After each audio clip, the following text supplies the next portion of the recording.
Faleminderit zoti kryetar, sikundër ju jeni në djeni, besoj dhe kolegët deputet Kuvendit të Shqipërisë, në datë 5 maj 2026, Komisioni i Jashtëm i Parlamentit Evropian në mënyrë pothuajse unanime ka miratuar raportin për vitin 2025 për Shqipërinë, ku sigurisht evidentohen edhe çështje dhe problematika që do duhet të trajtohen nga Kuvendi i Shqipërisë. Do t'ishte një lajm i mirë që Kuvendi i Shqipërisë të luante gjatë gjithë vitit 2025 një rol në përmbushjen e shqetësimeve të ngritura nga Parlamenti Evropian, për fat keq nuk e ka luajtur këtë rol, për fat keq ka kontribuar që në këtë raport të ketë edhe njolla të zeza për Shqipërinë, që vështirësojnë procesin e integrimit evropian, si që është vota juaj 83 kartonat kundër për të penguar drejtësinë dhe për të mbrojtur korrupsionin e ish-zëvendës kryeministres Belinda Balluku, dhe Parlamenti Evropian ju kujton që imuniteti nuk është për të mbrojtur korrupsionin, por është për të mbrojtur institucionet, e sa kohë nuk ka asnjë arsye për të shqetësuar për funksionimin e institucioneve, nuk do duhet kishte asnjë ndërhyrje politike në këtë çështje. Lajmi i mirë në atë raport, zoti kryetar, është që vlerësohet kontributi apo angazhimi i të gjitha forcave politike në procesin e integrimit evropian. Pra fakti që Shqipëria është nga ato vende ku të gjitha forcat politike të përfaqësuara në Kuvendin e Shqipërisë mbështesin procesin e integrimit evropian. Kësaj do t'ishte udhës që Kuvendi i Shqipërisë të diskutonte sot në këtë seancë plenare në lidhje me këtë raport të Komisionit të Jashtëm të Parlamentit Evropian, dhe sigurisht kishim mundësi ta shndronim atë në një plan pune të Kuvendit të Shqipërisë. Meqense jemi tek procesi i integrimit, zoti kryetar, dua t'ju sjell në vëmendje që mazhoranca në këtë kuvend, e cila në mënyrë të vijueshme është duke bërë veprime për përjashtimin e opozitës nga procesi i integrimit, vazhdon me të njëjtën rrugë edhe gjatë këtyre ditëve ku ky raport bën thirrje për bashkëpunim mes palëve në procesin e integrimit. Nesër keni thirrur një mbledhje të Këshillit Kombëtar të Integrimit Evropian, antarët e atij këshilli janë njohur me agjendën e këshillit, dhe unë dua të informoj këta që ngrihen her pas here në foltore dhe kërkojnë Përfundoni, ju lutem. Bashkëpunimin e opozitës në procesin e integrimit, ndërkohë që i vetmi forum ku opozita është e përfaqësuar, që është Këshilli Kombëtar i Integrimit, na vjen një agjendë që nis me Tauland Ballën dhe mbyllet me 10 Tauland Balla të grupit parlamentar të Partisë Socialiste. Dhe në agjendë, edhe pse është një organ që do duhet përfaqësoj mazhorancën dhe opozitën, nuk ka asnjë përfaqësues të opozitës. Ky është bashkëpunimi që kërkoni ju me opozitën për procesin e integrimit evropian. Faleminderit. Një folës kundër propozimit, po zoti Balla.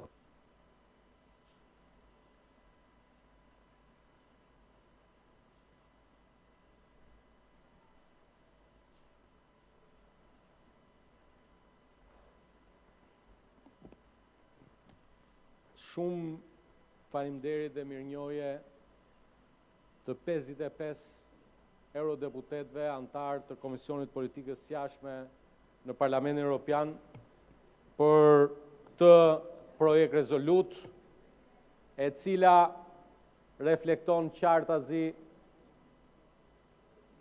përparimin dhe progresin e Shqipërisë në rrugën e antarësimit në Bashkimin Evropian, e cila dëshmon qartazi arritjet e Shqipërisë për gjatë këtij viti kur raportohet, se ju kam gjuar shpesh, po të paktën dokumentave referojuni siç janë. Kjo është një projekt rezolut e Parlamentit Evropian mbi raportin e Komisionit Evropian për vitin 2025. Tani që mos bëhemi edhe qesharak brenda këtij minutazhi. Tani Parlamenti Evropian këtë dokumentin do ta miratoj vetë në 16 ose 17 qershor, sepse e ka miratuar komisioni dhe do ta miratoj seanca plenare, se prandaj quhet projekt. Tani na kërkohet që ta bëjmë ne diskutimin përpara sa ta miratoj Parlamenti Evropian. Tani mos na bëni qesharak, ne jemi shumë të gatshëm kur ta doni ju. Kur ta doni ju, por ne kemi programuar javën tjetër me 14 maj kemi diskutimin e raportit të komisionit dhe raportin vjetor që përgatit Shqipëria. Javën tjetër. Tani, kjo historia, për me marrë këtë 2 minutshin këtu, me bërë lajmin, me thënë që ne kërkuam një diskutim për raportin që është projekt rezoluta e Komitetit Politikës Jashtme. Kjo nuk shkon. E para na bën qesharak se ne do presim ta miratoj Parlamentin Evropian dhe besoj që do jemi dhe një delegacion nga ne në seancën plenare të Parlamentit Evropian në 16-17, siç ka qenë edhe një praktik, dhe ndërkohë në 7-8 korrik, 8-9 korrik, kemi dhe Komitetin Parlamentar të Stabilizimit dhe Asociimit, ku natyrshëm bashkë me kolegët e Parlamentit Evropian do ta diskutojmë dhe këtë dokument. Por për shqiptarët, projekt rezoluta e kaluar me 55 vota pro, 7 kundër, 7 abstenim të martën.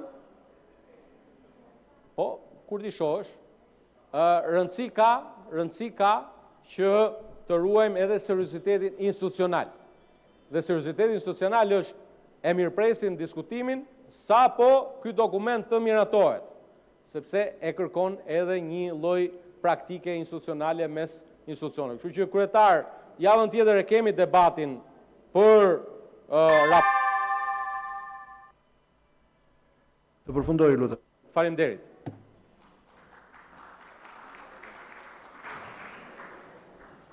Faleminderit. Po, urdhroni një folës pro. Zonja Jorita Tabaku.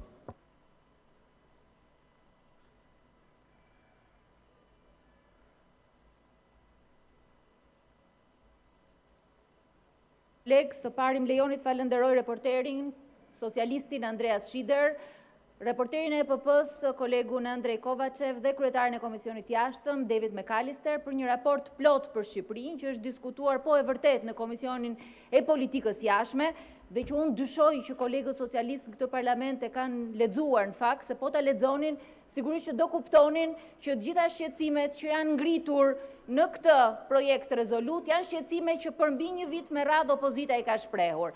Së dyti, si rrallë ndonjëherë në dokumentin fillestar të prezantuar pak javë më parë në Parlamentin Evropian, janë prezantuar mbi 350 amendamente. Kolegët e Parlamentit Evropian kanë prezantuar 350 amendamente për ta sjellë dokumentin në këtë draft që ne kemi sot. Kaq problematikë është kthyer Shqipëria. Kaq problem është bërë lufta ndaj korrupsionit, zgjedhjet e lira dhe të ndershme. Kaq problem është bërë votimi i Parlamentit për imunitetin e Belinda Ballukut. Kaq problem është bërë lufta ndaj krimit organizuar. Kaq problem është bërë zbatimi i vendimeve të gjykatës kushtetuese nga ky parlament.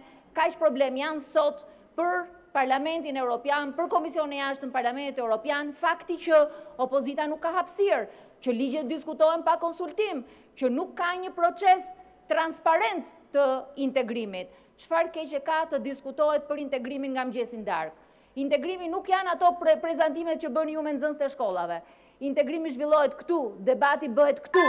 Çfarë problemi ka që ky parlament që në 8 muaj nuk ka bërë asnjë seancë, 0 raportime nga ana e qeverisë në parlament, ta ketë sot temë të ditës.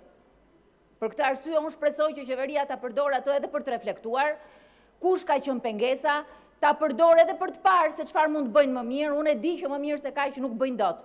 Unë e di që ato janë pengesa, siç e thot raporti. Vendimet e tyre janë pengesa, po të paktën qytetarët shqiptar ka nevojë për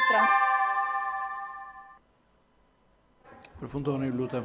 Opozita është këtu, është gati, t'japi kontributin e vet, e bën këtë për Shqipërinë, për shqiptarët, e beson procesin e integrimit si vetëm proces që e ndryshon vendin, po unë shpresoj shumë që ju të reflektoni. Të reflektoni se çdo herë që ngrini kartonin kundër, e ngrini kundër procesit të integrimit. Faleminderit. Faleminderit, atëherë hedhim në votim të hapur me karton propozimin e grupit parlamentar të Partisë Demokratike. Kush është pro, kundër, abstenim?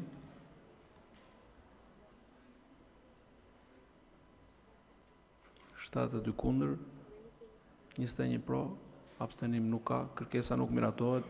Vazhdojmë me rendin e ditës.